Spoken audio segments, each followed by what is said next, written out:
ಸ್ನೇಹಿತರೆ, ಸಮಯದ ಬಗ್ಗೆ ಒಂದು ವಿಚಿತ್ರವಾದ ಸತ್ಯ ಗೊತ್ತಾ?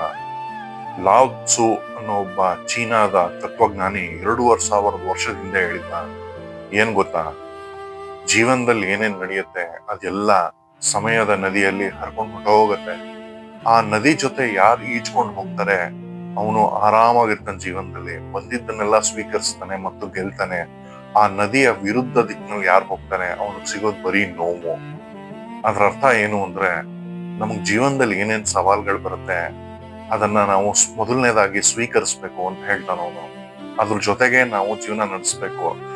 ನಮಗೆ ಯಾಕೆ ಬಂತು ಸಮಸ್ಯೆ, ನನಗೆ ಯಾಕೆ ಬಂತು, ನನಗ್ ಬೇಡ ಈ ಸಮಸ್ಯೆ ಅಂತ ನಾವು ಅದರ ವಿರುದ್ಧ ದಿಕ್ಕಿನಲ್ಲಿ ಹೋದ್ರೆ ನಾವು ನದಿಯ ವಿರುದ್ಧ ಈಜ್ದಂಗಾಗತ್ತೆ. ನಮ್ಗಾಗ ಸಿಗೋದು ಬರೀ ನೋವು.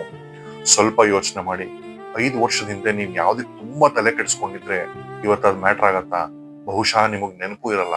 ಆದ್ರೆ 5 ವರ್ಷದ ಹಿಂದೆ ನೀವು ಪ್ರಾಬಬ್ಲಿ ಅದಕ್ಕೆ ತುಂಬಾ ತಲೆ ಕೆಡಿಸ್ಕೊಂಡು ಜೀವನನೇ ನಿಂತೋಯ್ತು ಅನ್ಕೊಂಡಿರ್ತೀರ.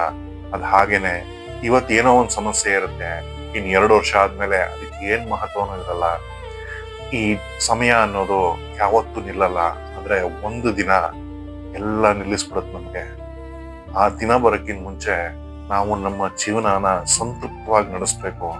ಅದಕ್ಕೆ ಲಾವ್ ತ್ಸು ಹೇಳ್ತಾನೆ, ನೆಮ್ಮದಿಯಾಗಿ ಜೀವನ ಮಾಡಿ. ಜೀವನದಲ್ಲಿ ಏನ್ ಬರುತ್ತೆ ಅದನ್ನ ಸ್ವೀಕರಿಸಿ. ಜೀವನದ ನದಿ ಜೊತೆ ಈಜಿ. ನಂಬಿ ನೀವು ಗೆಲ್ತೀರಾ.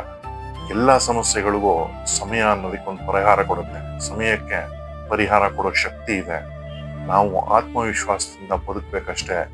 ಇದನ್ನ 2,500 ವರ್ಷದ ಹಿಂದೆ ಚೀನಾದ ತತ್ವಜ್ಞಾನಿ ಲಾವ್ ತ್ಸು ಹೇಳಿದ್ದ. ಬನ್ನಿ ಇದನ್ನ ಪಾಲಿಸೋಣ, ನೆಮ್ಮದಿಯಾಗಿ ಜೀವನ ನಡೆಸೋಣ.